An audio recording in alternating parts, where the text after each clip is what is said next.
언제나 이제 소송 얘기는 들어도 이제 확 머릿속에 들어오진 않은데 일단 변론 준비 기일이 2번이 됐고 변론 기일이 있습니다. 2가지 설명 좀 해주시죠.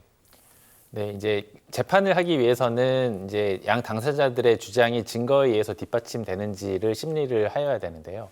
이제 중요한 재판이거나 심리할 것이 많은 재판의 경우에는 변론 준비 기일이라는 것을 열어서 양측 당사자들이 어떤 증거를 낼 것인지, 어떤 주장을 어떤 방식으로 뒷받침할 것인지를 사전에 재판부로 하여금 파악할 수 있게 하는 절차가 바로 변론 준비 절차입니다. 특히 심리할 것이 많은 경우에 어느 정도 기간을 거쳐서 심리를 할 것인지, 뭐 일주일에 몇 번 재판을 열 것인지, 증인을 부를 것인지 말 것인지 이런 부분들을 변론 준비 기일이라는 절차를 통해서 정리를 한 다음에 이제 본격적인 재판을 시작하게 되는 것입니다. 따라서 오는 1월 14일에 지정되어 있는 변론 기일은 이른바 첫 재판이 될 것이고요.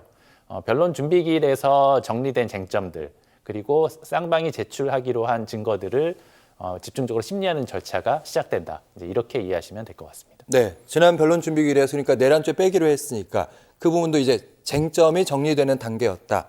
이런 말씀을 제가 이해했습니다. 그렇습니다. 그리고 이제 5차례 변론 기일이 잡혔다고 들었습니다. 2월 초까지 다 끝내는 일정인데 이 정도면 빨리 선고가 날 수도 있지 않겠느냐. 왜냐하면 박근혜 전 대통령 때 생각해보면 그때 17번의 변론 기일이 잡혔던 걸로 기억합니다.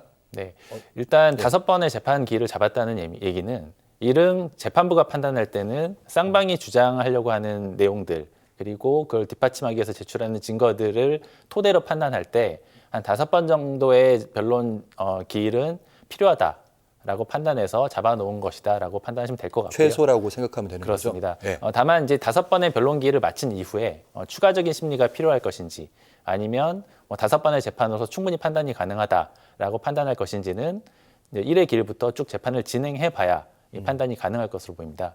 왜냐하면 변론 준비 기일에서 쌍방이 어느 정도 어떤 주장을 할 것인지 어떤 증거를 낼 것인지에 대해서 입장을 밝히기는 하지만 이제 쌍방이 어떤 주장을 하느냐에 따라서 더 추가로 필요한 증거들이 있을 수가 있거든요. 예를 들면 뭐 국회의 어떤 입장에서는 대통령 측에서 제출하는 증거들 중에서 미리 파악하지 못했던 증거가 있다면 해당 증거의 증명력을 낮추기 위한 추가 증거가 필요할 수도 있고요.